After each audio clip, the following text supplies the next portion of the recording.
नमस्ते बच्चों। अभी तक हम बोलते थे अभिषेक सर मैथ्स क्लासेस में आपका स्वागत है, लेकिन अब नाम चेंज कर दिया हमने अपने चैनल का। आपका अपना जो चैनल था अभिषेक सर मैथ्स क्लासेस, उसे हमने चेंज करके गुरुजी स्टडी वाला नाम रख दिया है। आप जानते हैं पहले जो चैनल का नाम था वो ABHISHEKSIRMATHS मैथ्स CLE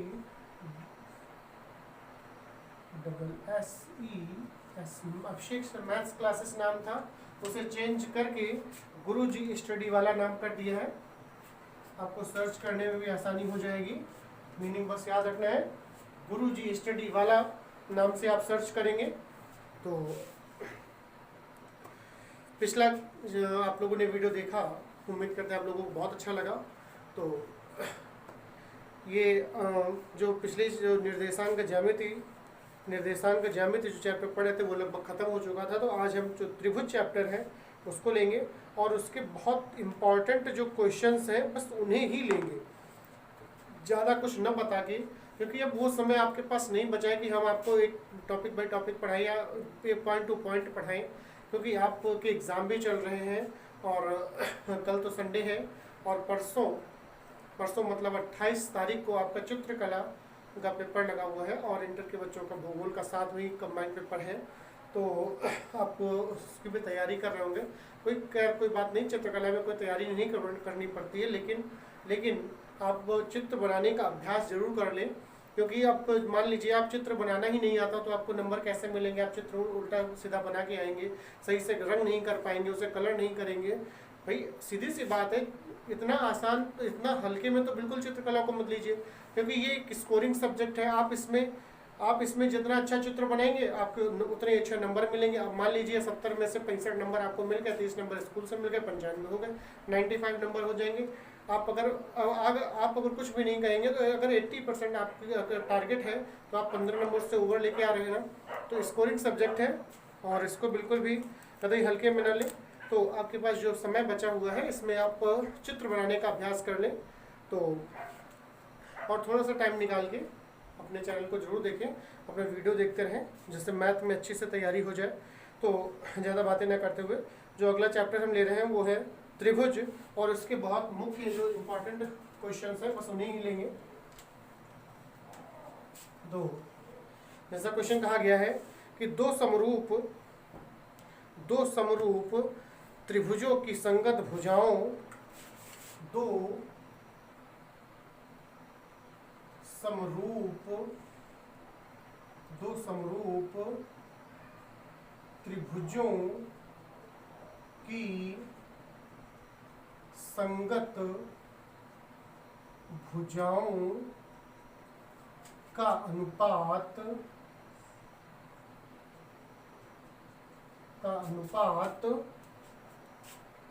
5:8 है। 5:8 है यदि पहले त्रिभुज का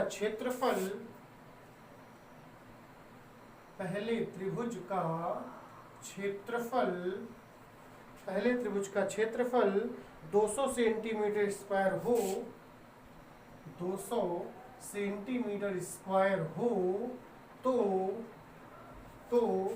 दूसरे त्रिभुज का क्षेत्रफल ज्ञात कीजिए। तो दूसरे त्रिभुज का क्षेत्रफल ज्ञात कीजिए, ये क्वेश्चन कहा गया है। तो इसमें कहा गया दो समरूप त्रिभुज हैं, यानी कि संगत भुजाओं का अनुपात 5:8 है। तो सबसे पहले हम करेंगे ये जो भुजाओं में अनुपात दिया है उससे पहले अलग अलग कर लेंगे। तो यहाँ लिखेंगे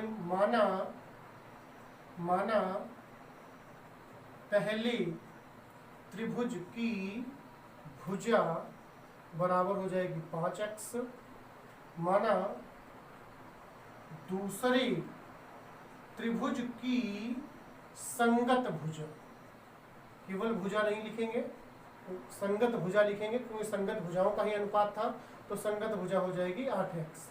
और क्या दिया गया है, पहले त्रिभुज का क्षेत्रफल दिया गया है, पहले त्रिभुज का क्षेत्रफल बराबर 200 सेंटीमीटर स्क्वायर और दूसरे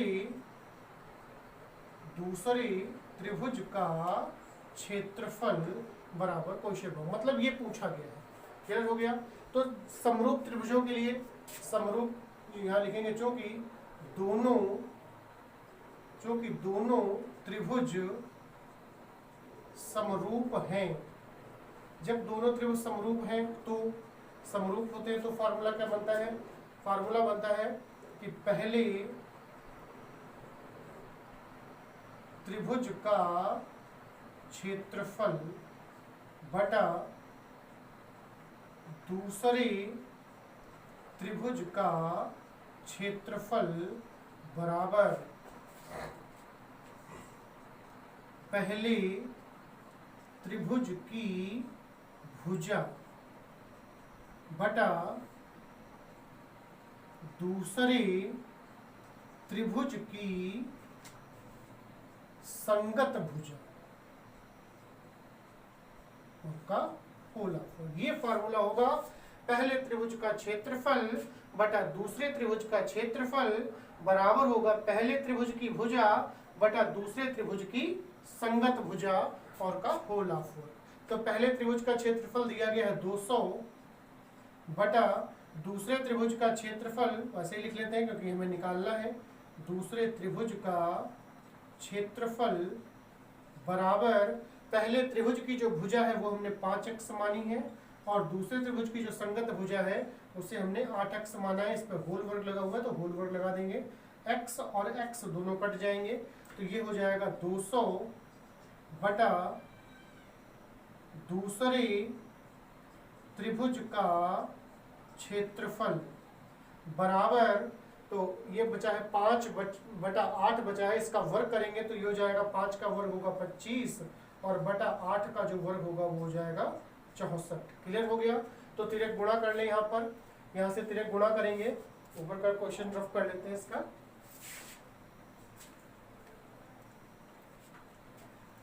तो यहाँ पर तिर्यक गुणा जब करेंगे तो लिखेंगे यहाँ पर कि 25 इंटू इसकी गुणा इसके साथ और इसकी इसके साथ, तो 25 इंटू दूसरे त्रिभुज का क्षेत्रफल बराबर 200 इंटू 64। क्लियर हो गया। तो दूसरे त्रिभुज का क्षेत्रफल बराबर तो हो जाएगा 200 इंटू 64 और बटा 25, तो 25 से कम 25 और 25 8 200 कट जाएगा। क्लियर हो गया। 25 8 200, तो यहाँ बचेगा क्या, 8 इंटू 64 बच रहा है, इनकी गुणा कर लें तो 8 चौको 32 का 2 हासिल लगे 3 और 8 छंग 48 और 3 51 हो जाएगा, तो 512 सेंटीमीटर स्क्वायर ये आंसर होगा। मतलब जो दूसरा त्रिभुज है या दूसरा समरूप त्रिभुज है उसका जो क्षेत्रफल होगा वो 512 सेंटीमीटर स्क्वायर हो जाएगा। क्लियर हो गया। फटाफट अगला क्वेश्चन एक और ले लेते हैं। कहा गया है एक खेल के मैदान में, ये नोट हो गया होगा। अगला क्वेश्चन लेते हैं।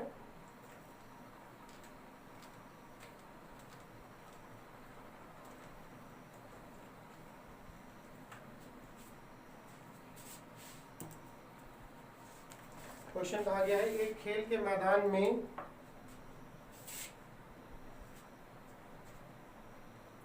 एक खेल के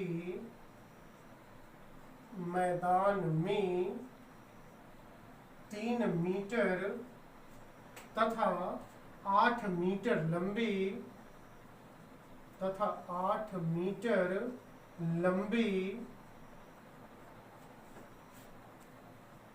दो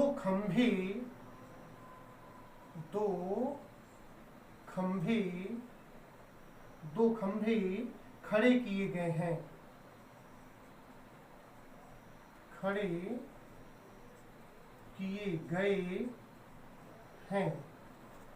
फिर कह रहे हैं उसके बाद यदि इन खंभों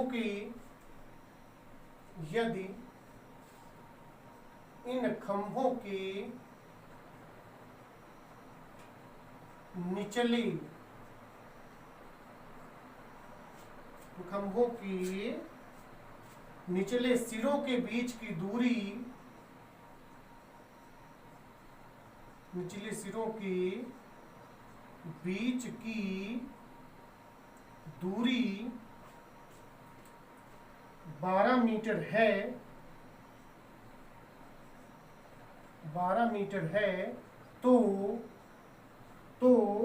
इनके ऊपरी सिरों के बीच की दूरी, तो इनके ऊपरी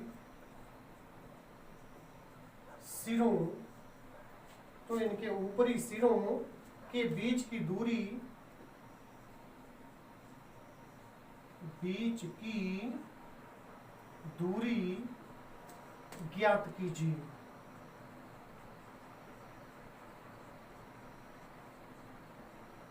ये क्वेश्चन कहा गया है। क्वेश्चन को एक बार फिर से ध्यान से पढ़ेंगे। कहा गया एक खेल के मैदान में 3 मीटर तथा 8 मीटर लंबे 2 खंभे खड़े किए गए हैं। यदि इन खंभों के निचले सिरों के बीच की दूरी 12 मीटर है तो इनके ऊपरी सिरों के बीच की दूरी ज्ञात कीजिए। तो सबसे पहले हम इसका एक छोटा सा चित्र बना लेंगे। एक छोटा सा चित्र बनाएंगे। 2 खंभे हैं, एक ये हो गया, एक ये खंभा हो गया और एक ये दूसरा खंभा हो गया। और जो इनके निचले सिरों के बीच की दूरी है वो है 12 मीटर। ये हो जाएगी दूरी, ये है 12 मीटर निचले सिरों के बीच की दूरी। और इन खंभों की जो लंबाई है, जो एक खंभा है छोटा और एक है बड़ा, तो इन खंभों की जो लंबाई है वो है, एक की हो गई 3 मीटर, ये 3 मीटर हो जाएगी।